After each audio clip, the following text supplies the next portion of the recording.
பூம்புகார் வணிகரான ரத்தினகுப்தன் மகள் ரத்தினவதி. திருச்சி மலைக்கோட்டை தெற்கு வீதியில் உள்ள தனகுப்தன் என்பவருக்கு ரத்தினவதியை பெற்றோர்கள் திருமணம் செய்து கொடுத்தனர். கருவுற்ற ரத்தினவதிக்கு பிரசவம் பார்க்க அவரது தாயார் பூம்புகாரில் இருந்து திருச்சி வந்தார். காவிரியில் ஏற்பட்ட வெள்ளப்பெருக்கால் ஆற்றை கடக்க முடியவில்லை.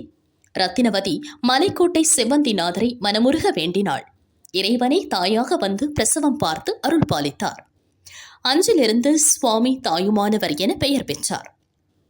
சித்திரை திருவிழாவின் 5ஆம் நாள் செட்டிப்பெண் மருத்துவ வைபவம் தத்ரூபமாக அரங்கேற்றப்பட்டது. குழந்தை பேறு கிடைக்கவும் சுகப்பிரசவம் நடக்கவும் பக்தர்கள் சுவாமிக்கு பாலாபிஷேகம் செய்து வாழைத்தார் வழங்கி சிறப்பு வழிபாடு செய்தனர்.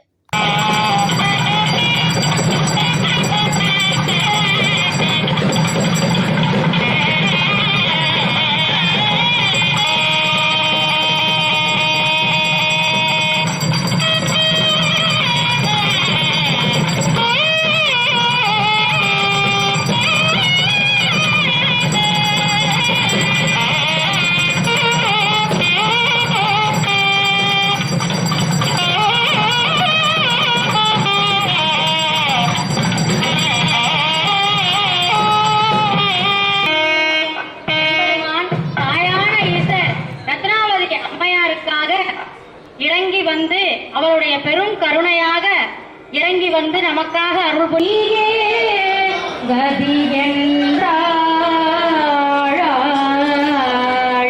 வெள்ளமும் வந்திடவே